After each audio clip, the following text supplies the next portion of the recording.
so much for being here today as part of the True Stories Lab. It is exciting to have storytelling here locally that's getting out stories that go beyond Florida man, Florida woman. So, right. For those of you who may not know Eugenie Bondurant, her career has moved between the runways of New York and Paris to featured roles in film and television, including her breakout role as the cult icon Tigress in the Hunger Games Mockingjay Part 2, appearances on television including everything from Saturday Night Live to HBO's Arliss. There's this and so much more about her film and television career on IMDb, but she's also a cabaret singer and one of the founders of the Radio Theater Project here in St. Petersburg. She was even just a few days ago awarded the short film that she just wrapped with local artist Susanna Darwin, Longer, won Best Film in the Venice Film Festival. She's just so active, doing so many things, but always, and this is something that I noticed, telling other people's stories. And when I first met you, Eugenie, I just was really captivated and struck by your charisma, your ability to tell a story. And so I was so thrilled that you agreed to come on here and tell a true personal story of your own. So you're putting me on the spot. I appreciate it. No. Well, it's outside your comfort zone, to say the least. It's not your usual MO, and you've got a really impressive resume of storytelling, but again, other people's stories. Even songs are other people's stories. That's true. You bring your own experience to it, but this is a completely different way to do it. You're also part of Andy Matheny's acting studio, one of the lead teachers there, a well-known Meisner teacher. I could just go on, but I want to get to your story so that then we can talk about your experience of like storytelling.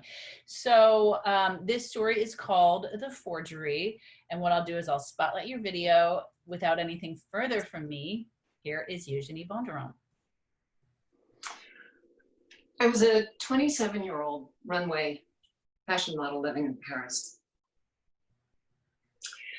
It was my third time to Paris doing this, and how that came about is you were scouted to join with an agency, and you were usually scouted by your mother agent or some scout. Now, this was back in the day where it was by phone, fax, snail mail, and delivery. That was the means of transportation, getting things to and fro. So my agent at the time was with Ford. It was a new agent, Ford Runway, and they scouted me to join Java in Paris. And I was already going to Europe. I had a booking in Germany. So I thought, I'll just scooch on down to Paris and meet with Java. It didn't mean that it guaranteed employment, or that you would sign with the agency, but it did give you an entree in, and they were waiting for you. So I'm in Paris, and Java is located in a typical French 3-story building with the tiny stairway and the tiny halls. And it is in one room, brightly lit. And on one side of the wall are, from the top to the bottom, are papered with models' comp cards, 5x7 comp cards. And they're looking beautiful and all these, crazy, wonderful poses. And in the corner, what you see are models hanging about, like 2 or 3 models were hanging about, probably smoking a cigarette back then. And a flurry of agents surrounding an oval table in the middle with these lazy Susans that would go and twirl around because that's where the files were. And they're all talking rapidly in French in the room. I walk in, and I know the drill. You walk into these agencies and you pretend that you don't care, even though you really do care.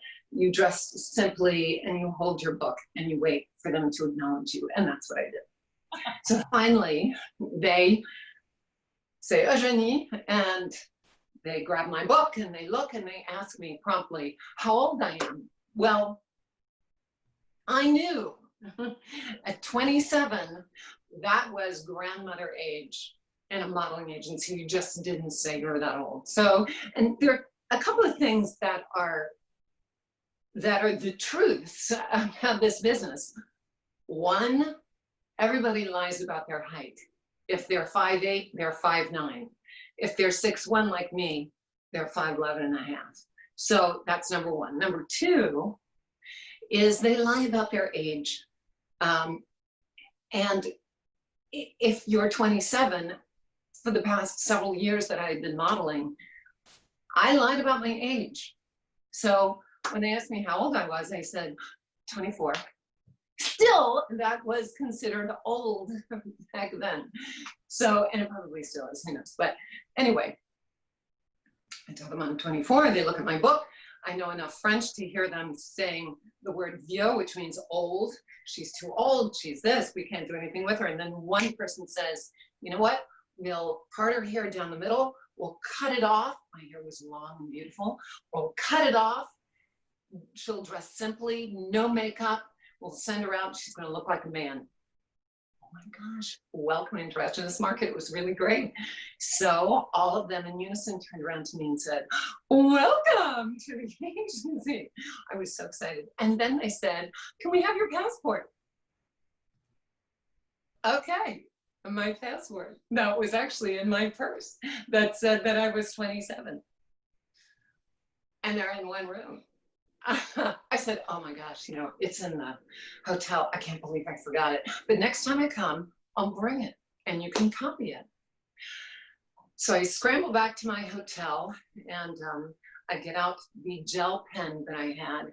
And I, fortunately for me, the age worked out so that I could, in my mind, temporarily forge and make some of those numbers the age that I told them that would correlate with the age that I told them, the year of birth. So I bring it in, they make a copy, everything's good. Now, in this business, how things work out is you would call the agency twice a day. So there's no cell phone, there's no computer. So you call them and you got your go-seats. And so I called them and per usual, and I said, you know, what's going on? And I was getting work, I was getting bookings. Evidently my look of the parted hair was working. And I know it was because I got a card and they got my card and they whited out all my pretty long hair and they Sharpied in my hair to look like it was stark and straight and black and coming onto my face. So I figured, well, I'm lying, they're lying, it's all good, it's fine. But anyway, I call and they say, oh, you're supposed to meet Barbara tomorrow, the accountant, at this cafe. You're going to the police. I'm going to the police. Okay. We have to have you registered to work in France. Well, that's how it works. You see, you register with the government if you are getting bookings and you're earning money. And that's how someone who's not in that country ends up working legally. So I'm thinking, oh my gosh, what do I do? Because honestly, I got that passport and I don't want to walk around as a liar. So I immediately, cleaned up my passport, which you can do because that page is covered in plastic. It's not really covered in plastic. It's like laminated and you just smush it off, right? So the next day I meet Barbara at the cafe at noon. And we're sitting in the cafe and she brings out these papers. She says, sign these, please, saying that they're valid and correct. And I look at the papers and there is my wrong date of birth, year of birth. And what do I tell her? What do I do? Do I say, oh no, you know what? I've been lying to you this whole time and I give up this fabulous agency that loves me and I give up this career that's finally working, it's finally clicking. They love me, I love them, I'm working, I'm making a lot of money, but still, it's great. What do I do? Do I fess up to her and she goes back and I leave and I leave the country? Do I say, okay, yeah, it's fine, and then hand her over the legitimate passport that I unforged, if you can ever do that. What do I do? So I look at her and I say, I have to go to the bathroom. And I'm hoping in my mind as I'm walking to the bathroom, God, please let it be a normal bathroom, like an American one, instead of one of those French pee holes where there's nothing but God. There's an actual toilet seat. Please, God, please let me have the pen in my purse. I know I've got my passport in there. Please, my hands are shaking and I don't know what to do. Please let there be a pen. What am I supposed to do here? I know, I've got to supposed to be doing something. Please let there be the pen. Here's my pen. Please, God, let me get through this with humility and let there be a lesson in here somewhere. Please let me just get through this. I'm thinking as I reforge my passport. And I walk out and I give it to her. And we walk into the prefecture of police. The station is beautiful. It's new. It's glass. It's stark. It's gorgeous. It's French. And up comes the officer. And they speak in French, she and Barbara. And she hands over all of what I think is my life that I don't know whether I'll ever see again. And it walks away. She comes back. He comes back, excuse me. Comes back. And he hands her the information. My passport, the papers that I had signed that were forged. He says a few words to her and he looks right at me. And he doesn't say a word, he just stares at me. Which feels like an hour. And I feel like he's going to take me any minute, and I'm praying, please God, get me through this. Please don't let this happen. Please don't let me turn around. Please don't let me close this agency because of this stupid thing I did. Don't let me do that. I'm an idiot. And he walks away. And she looks at me and she says, are you ready? Let's go. And then, are you okay? And I say, yeah, every time I go into a police agency, I feel like I've done something wrong. And I had. And you know what? I still forged. That was my last time to Paris, working in that capacity. I ended up moving to Los Angeles. But I do still forge. I probably just forged my husband's name on an insurance document. So. Lesson learned. Sometimes forging gets you a job. Woo! Sometimes forgery gets you a job. And it did. I ended up working in. Yeah. I was very grateful. I tell you, it still shakes me. It really does. Yeah. That. Well, I'll tell you what. Oh, I love that story. Do you want to sit down now and just relax? We'll chat. I'm good. I'm going to stand up. All right. Well, now I'm exhausted. So what I love about that story is there are so many, you do a great job of like painting a scene, and there are so many details that I know that you had to leave out of that story in order to make it kind of cohere and to make it followable. And, you know, I just, how did you kind of arrive, or what made you decide these are definitely the things that I'm going to include? And even from the last time I saw you do this story, you've made some changes to it. And I just think it gets stronger and stronger every time you work on it. Well, right? Number one, I have a good coach. Her name is Lisa Kirchner. No. Thank you. And then, you know, it's just like what you had said, you do it again and again and again, and you filter out the things that are not as important. And what you had said to me was, there are certain details, and there are details that are repeated this time, which in the story, which if I did refine it even more, I would get rid of those details that I just repeated and repeated and repeated, because the viewer doesn't really need to hear that again and again and again. It's refine and refine and refine, and all these other details can be put into a different story, you know, like, and I've got dozens of them. I mean, more than dozens of them in modeling stories, right and left, and experiences working in Paris and experiences working in New York. And, yeah. But yeah, exactly. You can take those details and use them in others. But for instance, in this one, you included a detail that I don't remember from before, which was the lazy Susan with the files. Oh. That was so great. I was like, oh my gosh, I can see it now. They're, you know, they're like, it's exactly right. Drinking coffee, smoking cigarettes with the lazy Susan going around, and speaking rapidly in French. I'm sure they think we speak rapidly in English, you know, but if you're not as familiar with the language, it's, you know, they're like little birds tweeting about. And I am curious though, did you cut your hair between your first visit and by the time you started going on the go-sees, or did you just like put it back into a thing? What happened? No. So here's the thing.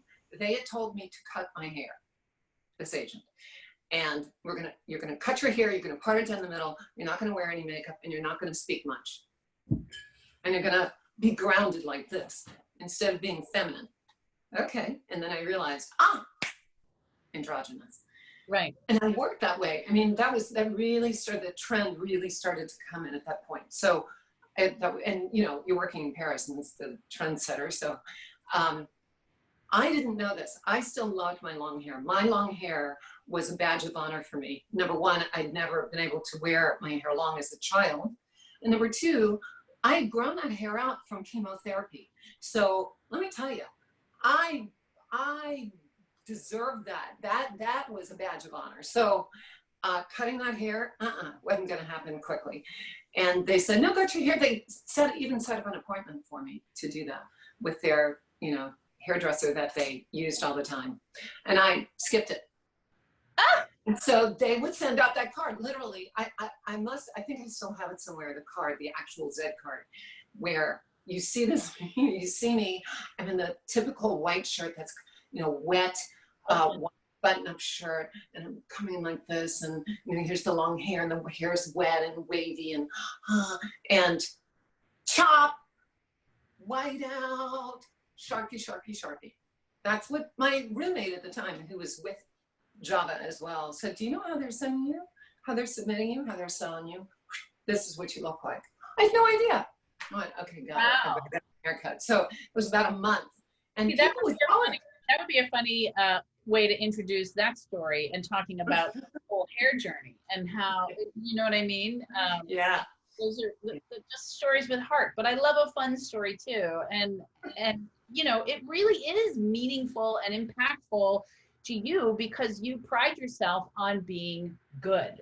Yes. And you don't have to say that once in your story. You don't have to tell us this is a story about how this good girl behaved badly. Do you know what I mean? You don't have to announce it. You're telling the details of the story tells us that. And I just love it. You know what was empowering? Something that you had done. You gave a class that I took with you, the class that we took together that you were leading, and you gave us the grid, and you put on there what, good, better, least, worst, or something like that, and then dangerous.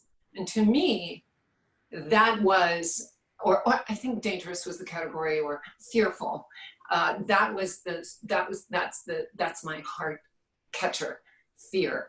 I mean, there are been a lot of things certainly going through, you know, that whole cancer scare was one thing, but that was a scare of, and just like what you said, it tied in my premise of being, you know, nice to people and making them feel comfortable and trying to be good with doing something stupid, you know, and for me, try to advance my career. Anyway. So what is next for you? I know you're teaching Meisner right now online, which is an amazing community. I loved that class. What? So much. Actually, Paul and I are working on. That's her husband, for viewers who don't know. Oh, that's right. That's my husband. Not my Paul and I, that's right, exactly. Paul and I are working on songs right now for another cabaret that we're putting together. And we're working with 2 other people on that, which is great. So there are going to be 4 of us and doing a lot of harmonizing. I'm also getting ready to do the. What's the genre show? What's the? Like, you know what? Instead of the American Songbook series, we're doing songs we love. One of them being "All You Need Is Love," right? A lot of harmonizing in that. So, and another song that we're just picking up that I'm reprising the song is. Get Out of Town. Not very many people know it, but it's a really fun, get out of town. Like you're doing too much to me. You arouse too much in me. So it's quite fun. And we've got a lot of songs. We've had time to work on that music, which is great. And I'm also getting ready to take the next round of murals for the St. Pete Mural Tour. I'm a voiceover artist, so that's been great. I've been putting together unfortunately slowly putting together my voiceover studio. And, I can't believe I forgot about that in your intro, because we have right. murals around the city, and you actually have done a recorded tour of those murals. I have. Every year we get the new crop from the year before, and we bring them out right before the Shine Festival starts. So that's very exciting. There's a website, St. Pete Art Alliance sponsors that, and is, it's part of the St. Pete Arts Alliance, and you can go around and look at the different murals and listen to the description. And it tells you all kinds of juicy information, detailed information about the murals and the colors and artists and whatnot. So much that's happening in St. Pete. It's hard to keep track, and that's a beautiful position to be in. And you are so integral to so much that's going on in so many areas of the arts. And you've been a great person for me to get to know and expand my horizons too, because you have also really opened up my mind to the possibilities in so many ways. And we could talk about that forever, but I want to focus on you. So we're going to stay. I'll give you these compliments later. But anyway, thank you so much for being my first guest on the True Stories Lab series. We're going to highlight and focus on storytellers here in the community, and I appreciate it. And I appreciate you. It is an honor, Lisa Kirchner.